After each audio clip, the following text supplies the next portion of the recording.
বিভিন্ন করে আমি সচিব হই এবং রাষ্ট্রদূত ছিলাম কয়েক দেশে।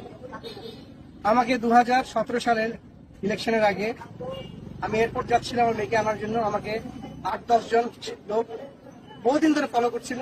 আমার গাড়ি ভেঙে আমাকে নিয়ে জোর করে 2টা পিস্তল ঠেকিয়ে আমাকে নিয়ে গেছে এবং আমাকে আয়না করে নিয়ে এসে এখানে রেখেছে। আমি যেহেতু সেনাবাহিনীর অফিসার এবং এই ঢাকারই অফিসার, আমি ঢাকা সেনাবাসী ছিলাম, আমি জানতাম কোথায় আমাকে রাখা হচ্ছে এবং সেইখানে প্রচন্ড নির্যাতন করা হতো লোকদেরকে। কয়েকজন গুটি কয়েক আমাদের পলিটিক্যাল অফিসার যারা সেনাবাহিনীর বাণিজ্য ডুবিয়ে দিয়েছে ডিজিএফআই থেকে তারা স্বার্থান্বেষী কতজন লোক মেরেছে তারা খোদায় জানে।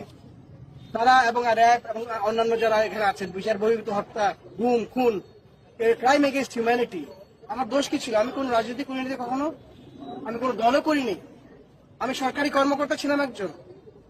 আমার দোষ ছিল যে আমি লেখালেখি করতাম। আমার কলমও কি তারা কন্ট্রোল করবে?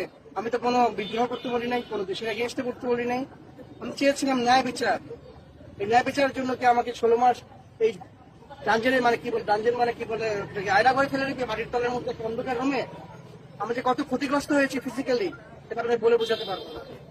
শেষ এটা বলতে সবার মুক্তি চাই, যারা এগুলো করেছে তাদের বিচার চাই। এরা পুরো জাতির, সেনাবাহিনীর সবার জন্য একটা কলঙ্ক। এরা কি কোনোদিনই এদেরকে ছাড়া হবে না, এটাই আমার দাবি। এবং আজকে আমরা বসে আছি, তারা আমাদের মুক্তি দিবে, আমাদের সামনে আনবে, আমাদেরকে রাস্তায় দিয়ে চোখ বন্ধে ফেলে দিবে, যেরকম আমাকে ফেলেছিল সেরকম হবে না। জনতার সামনে তারা মুক্তি দিবে সবাইকে। জনগণ চায় তারা মুক্তি, এরাই হলো আসল মুক্তি সংগ্রামী। আসসালামু আলাইকুম। আমাকে গুম করে রাখা হয় এখানে, জায়গাটা খুবই কাছে।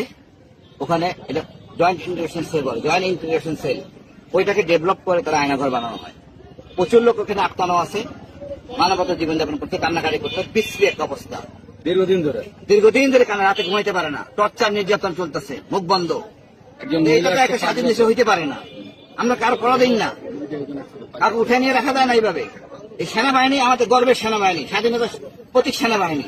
এই সেনাবাহিনীর উপর বন্দুক রেখে কিছু অসৎ ডিজিএফআই কর্মকর্তা রাজনৈতিক সুবিধা নেওয়ার জন্য সেনাবাহিনীকে বদনামে ফেলতে পারে না। এই লোকদেরকে চিহ্নিত করতে হবে, বিচার আনতে হবে এবং এদের সবাইকে থাকতে হবে, জবাবদিহির মনে আনতে হবে। আমরা চাই ন্যায় বিচার, শান্তি শৃঙ্খলা। সেনাবাহিনী গর্বের সেনাবাহিনী থাকবে। সেনাপ্রধানের নিরপেক্ষতার জন্য তার অগ্রণী ভূমিকা দরকার আছে।